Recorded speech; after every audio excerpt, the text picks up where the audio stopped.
I think what you're about to watch is one of the most singularly impressive things that has ever been done in disc golf history.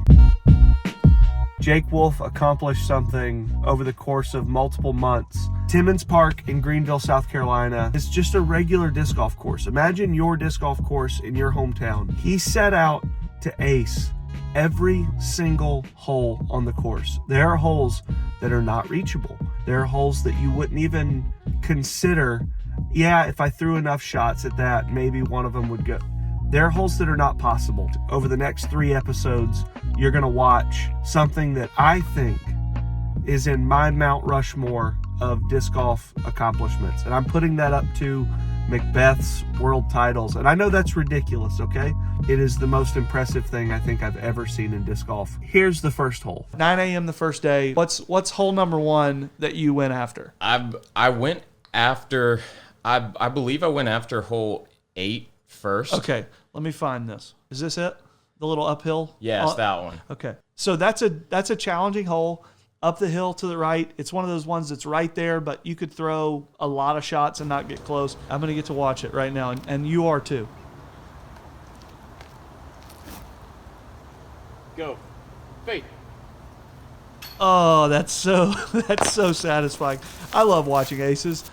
Like, it's an automatic watch. If somebody posts it and they put it in their caption or it's on the screen, you at least see if it goes in. I'm going to watch it. So that's one of the holes where I thought it was going to be a lot harder than it was because I didn't even remember that there was a gap in between the little V tree. Yeah, right. And I was just like, huh. Such a smooth little tasty line. I love that. Probably threw 40 discs at that one. Yeah. Maybe All right. Not even. All right. What's the next one? The next one was the very next hole, hole 9. This one I got the quickest of any of them. Little short guy. Yeah, that is super, super smooth.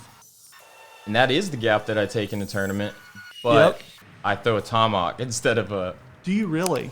I just throw that it as way it'll hard just as kind I of can, tumble right? and stop? It does a little corkscrew and stays in the middle. Okay. Keeps me away from the creek on the left. So I think I threw 7 shots at that one and got it on the 7th one. Okay, that one's one that, like, that's a math shot. If you throw enough times at that, it all filters to the basket. I thought it was going to take longer still. Yeah. That gap is a lot smaller in person. It definitely is. I thought I was going to be fishing stuff out of the water. All right, what's next? The next one was hole 14. This the one? Yep. Okay. Yep, that one. That's the one everybody aces. I was going to say, that's the one that when you're out there, you're like, oh, this is just right there. Yeah. It's got the little backstop to it. You just go after that one. Not a super easy hole with a forehand, though. No, and that's the problem. It was like a Captain America. Dude, that got printed so version. high in the chains and still stuck. Yeah, it was cooking. That one was one that kind of started me down the path, like using this to work on different shot shapes. I wanted to talk about that because I think partially you're right in saying none of these things count for anything. It's not like you're doing it in a tournament. You know, the way that I designate aces are tournament aces and then literally everything else. Exactly. Because people are like, well, it's got to be your first shot. Well, you know, your casual rounds don't count for anything either. Exactly. So in one sense, these aces count for nothing. But in some ways, it's like unbelievable field work, right? Right. How did this morph into being something that was for your game, that like actually you feel like, oh, this is worthwhile, not just as a project, but for my actual like disc golf game? The main piece is that, like, if you pay attention to all the videos that I throw, from stuff from the tour last year, right? Any forehand is always that same hyzer angle. Yes. Every single one. Collectively, I was trying to think through it the other day. I think I threw 3 or 4 total shots forehand that were on any other angle than that all year. The whole year, I only threw 3 or 4 flat, and I might have thrown 1 ante because I wasn't good at it. Yeah. And I would hook it, or I would try to flick it too much and it would come out to the right. So working on moving that angle up, working on which discs work the best for, you know, different shot shaping, working at mainly my forehands. Tomahawk, I change angles a lot. Yeah, right. I already did that, but forehand's the big thing that there's a lot more potential that people don't know about because, like, yeah, I only throw forehands and tomahawks, but I only throw through one type of forehand all year and just let the disc do the work. That's insane to me because And I totally get how that, I mean, if you're limited by already, I don't throw backhand, okay? Then you got to throw every single kind of forehand. And like, you can get away with it like you did last year, but being able to control some of that stuff, you have to be so dialed right now. It might take me a little while to really know when to use it because Sure. I'm still going to go back to what I'm really, really comfortable with. But I know it's going to start to click. It'll come where, out. You know, where I'm like, oh, I got this one now. So For sure. that's the main thing. All right, tell me the next one. So the next one that I worked on, and this is another one where I kind of released flat instead of just straight hyzer, is hole 17. Okay. Straight downhill. Straight downhill.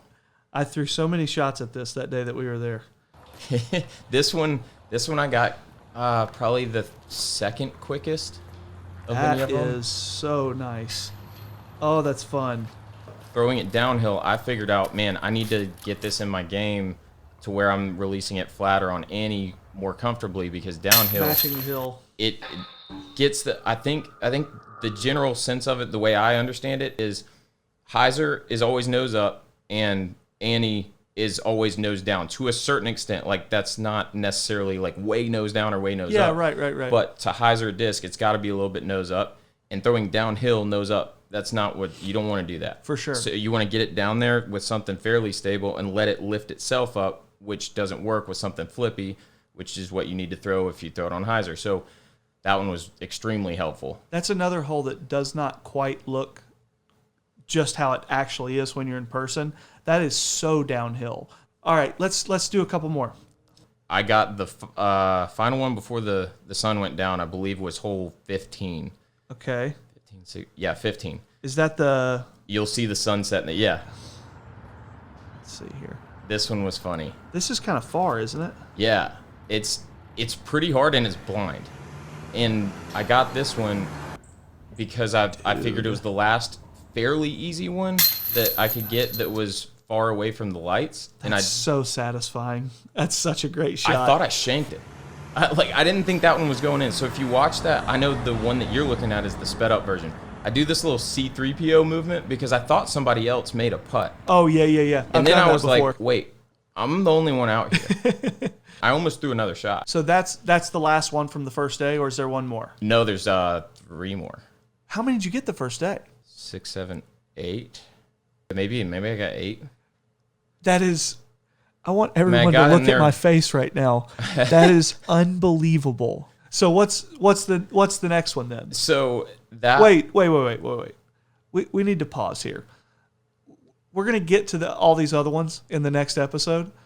I want people to see this. I want us to talk about this last one that we just talked about, and then we'll get to the next ones. So preparing for this and preparing for my game for the season, I ordered a bunch of the same discs that I Right. knew that I would throw a lot, which is huge. Yeah. That's how I was able to get some of these quicker, was because I just had the same exact disc and just went after it. It's almost everything, and people that are like going out and throwing their just traditional normal bag and throwing every disc in, it's like you're not able to repeat things. You're having to change your arm slots. If you can throw the same disc from the same run in the same kind of wear stage or whatever, it changes everything.